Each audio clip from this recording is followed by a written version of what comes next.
7ක් මුළුල්ලේ අපි මේ සේවාවෙහි මුල් කොටස් වෙනම කරගෙන ඉඳින් දැන් තමයි ගියවරුද්දා තමයි අධ්‍යාපනික ආයතනයක් වගේ මේ වෙනකොට ලංකාවේ හැම විශ්වවිද්‍යාලයකම හැම පෞද්ගලික විශ්වවිද්‍යාලයකම මේ වගේ සතියාන්තවල ප්‍රාථමික සතිය දවසවල සහ විද්‍යායතනවල අය දරුවෝ ඉගෙන ගන්න අධ්‍යාපනය ලබන්න ප්‍රදේශීය අධ්‍යාපනය ලබන්න ඒ වගේම ක්‍රියාකාරකම් ලබන්න ඉතින් ආවෝගර්ධනා මේ ආයතනය තුළ අද සෙනසුරාදා දවස්වල නියමිත කාලසටහනදී තිබෙන නියමිත වැඩපිළිවෙලට නෙමෙයි ඊට අමතරව උන්ට තමන්ගේ කටයුතු කරගෙන යන ගමන් ආයතනයේ පොදු වගකීම් වලටයි යුක්ත වෙලා ඉන්නේ ඔබ සම්බන්ධ කරගන්න පුළුවන් වෙනම පුද්ගලිකව මේ මල්ලට කතා කරනකොට දෙන්නම් දැනට මේ අපේ ආයතනයේ පොඩ්ඩක් බලලා මේ හැම කුංචි දෙයකින්ම ඉගෙන ගන්න ගොඩාක් දේවල් මේ අම්බද අපේ ආයතනයේ චර්යා වෙනස් කරන ආකාර වෙනස් කරන ආයතනයේ බුද්ධලේකී සිතුවිලි වල චර්යාව ආකාර වෙනස් කර කිරීමක් කරන්නේ අවුරුදු දීර්ඝ කාලයක් වෙච්ච බෙහෙවීමක් තමයි මේ වෙනස් කරන්න උත්සාහ කරන්නේ. ඒ නිසා ඉතා පුංචි දේ පවා දැන් මේ බිම බැලුවම කියන පිළිසිකමේ ඉඳලා උඩ බැලුවම මකුණු ගලක්වත් නැතුව තිබෙන තැන ඉඳලා හැම දෙයක්ම මේ වැඩසටහන තුළට අන්තර්ගතයි. වැඩසටහන තුළ තිබෙන දේවල්. ඒ නිසා ඇස් දෙකෙන් දැකලා කන් දෙකෙන් අහන දේ ගොඩක් තියෙනවා සිතට ගන්න. ඉතින් අද අපි මේ පැමිණලා ඉන්නේ අපේ උපදේශනයේ මනෝවිද්‍යා උපදේශන ඩිප්ලෝමාව හදාරන අපේ දරුවෝ මද්‍රව්‍ය උපදේශන පුහුණුවේ එක අංගයක් සම්පූර්ණ කරන්න. ඉතින් අපේ මේ නේවාසිකව සිටින අපේ දරුවන් අපි හැමෝම බොහොම ආදරෙන් මම අපේ දරුවන්ට අවස්ථාව ලබා දෙන්නේ මේ අපේ මේ දරුවෝ මෙහෙ නැද්දී සිටින අපේ දරුවන්ගේ අපිට උදව්වක් ඕන. අපේ ඩිප්ලෝමාව හදාරන දරුවන්ට අපි විවිධ ආයතන වලට ගිහිල්ලා තොරතුරු ලබා ගන්නවා.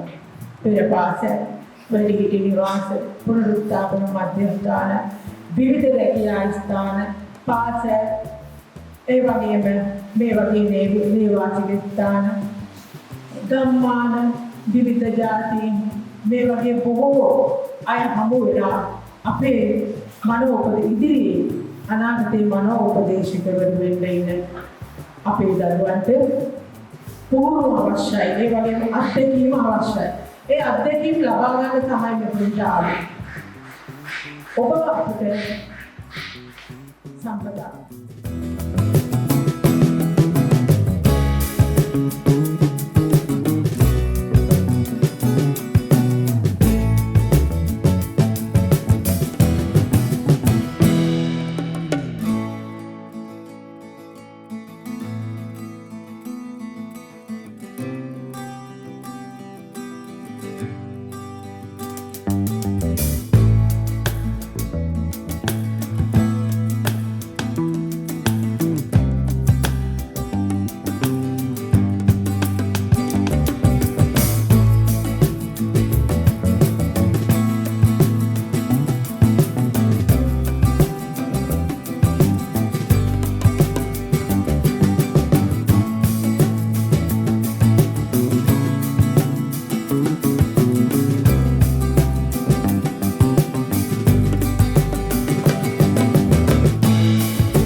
දැනුමක් ලබන්න ඇති වගේම ජීවිතයකට ලබා ගන්න ඇති පෞද්ගලික ජීවිතේ විශේෂයෙන්ම මම නැවත කියනවා ඔබ අධ්‍යාපනයක් ලබන්නේ මේ සූදානම් වෙන්නේ මේ රටේ මේ ජාතියේ විනාශ වෙන තරුණයෝ පමණක් නෙවෙයි මව්වරුන්ට මවගේ භූමිකාව අමතක කරලා තියෙන කාලයක අපි තාත්තලගේ භූමිකාව අමතක වෙච්ච කාලයක ඉන්නේ.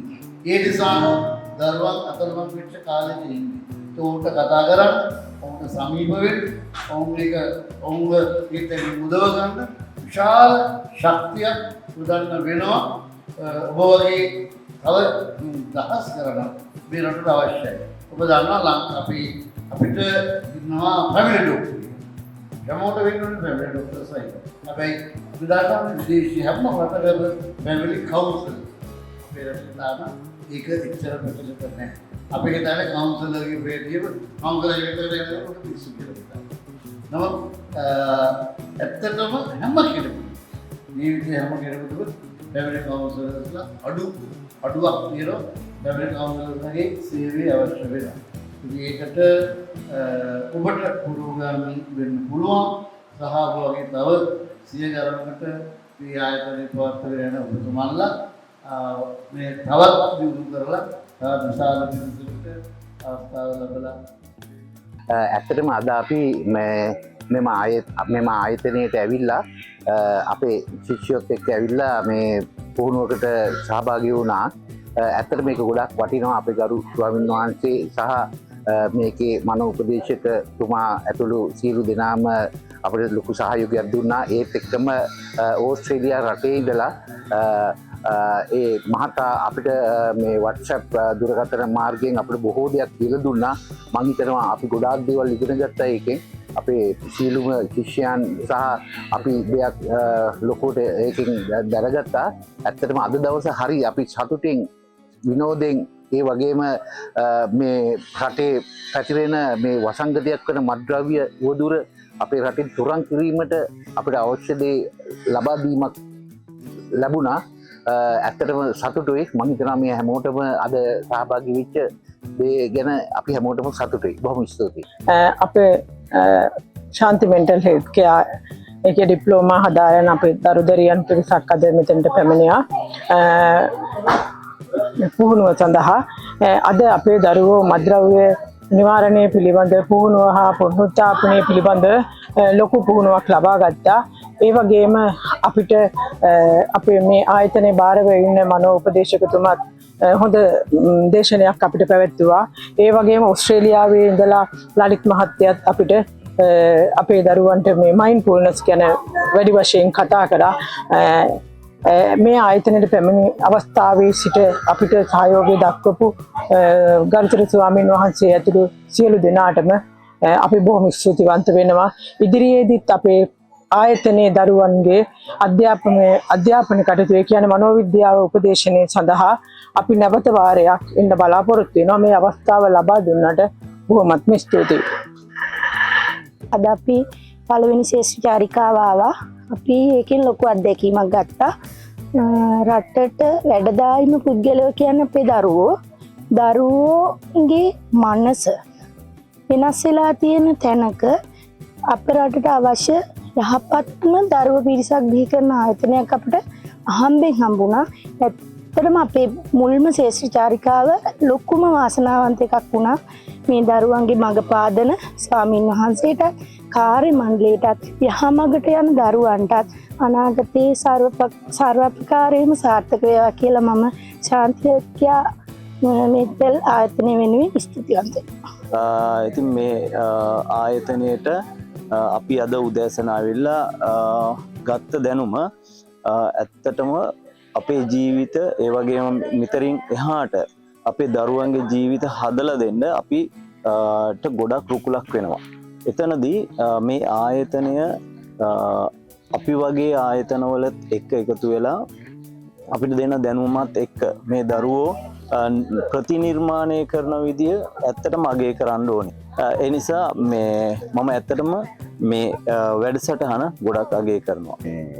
ඇත්තටම අද මේ උදේවරුේ ඉඳලම අපි උදේ ඉඳලම මේ ආයතනයට ඇවිල්ලා මේ වැඩසටහනට සම්බන්ධ වෙලා සෑහෙන දැනුම් සම්භාරයක් අපිට අපේ ජීවිත හදාගන්න අපිට ලොකු කියන්නේ අනාගතේ හදාගන්න. එතකොට නොමග ගිය කට්ටිය ඉන්නවා නම් අපිට ඒකට සුමකට ගන්න සෑහෙන වැඩසටහන් අපිට මේ වැඩසටහන සෑහෙන ප්‍රයෝජනවත් වෙනවා. මේ වගේ දැනකට ඇවිල්ලා අපි ඇත්තටම දැනුම ලැබුවා විතරක් නෙවෙයි මේ හන්දේ කාලේ වෙනකොට හරිම විනෝදේ අපේ කාලේ අපි ගත කරා. ඇත්තටම ඉතින් හරි සතුටුයි අපිට මේ වගේ ආයතන වලට ගිහිල්ලා මේ වගේ වැඩසටහන වලට සහභාගී වෙලා එහෙම කරන්න තියෙන මේ අපිට එහෙම ලැබෙන එකත් ලොකු භාග්‍යයක්. ඉතින් අපි අද දවසේ අපි ආවේ දිවුලපිටියේ ඉඳලා. ඉතින් අද දවසේ අපි මේ ආපු වැඩසටහන මේ උදේ ඉඳන් මේ කරන වැඩසටහනේ හිතපු නැති දේවල් ගොඩක් දේවල් දැනුවත් වුණා සහ මේ දරුවන් තරුණ පරපුර මේ අත්තරා තියෙන ඉරණම තරුණ පරපුර ඇබ්බැහි වෙලා තියෙන දේවල්ත් එක්ක දැන් ඒගොල්ලෝ මුලදී ඉන්නකොට හිටපු අය නෙමෙයි දැන් වෙනස් වෙලා ඒගොල්ලෝ හොඳට ඒගොල්ලන්ගේ ජීවිතය වෙනස් කරගෙන කියලා ඒගොල්ලෝම අපිට කිව්වා. අපි ඒගොල්ලන්ත් එක්ක කතා බහ කරනකොට ඉතින් අපි ඇස්තකින් දැක්ක ඒ දේවල් මේ පරිසරයත් ඒකටම ගැලපෙන විදිහට පරිසරයේ තියෙනවා බොහොම සෞම්‍ය පරිසරයක්. ඉතින් මේ සියලු දේම උඩ කර දීලා හැමදේම හරි විදිහට කරපු ස්වාමීන් වහන්සේ ඇතුළු මේ සියලු විද්‍යාත් මණ්ඩලයටත් ස්තුතිවන්ත වෙමින් මම ගොඩක් සතුටු වෙනවා ඉතින් අද දවසේ ගැන.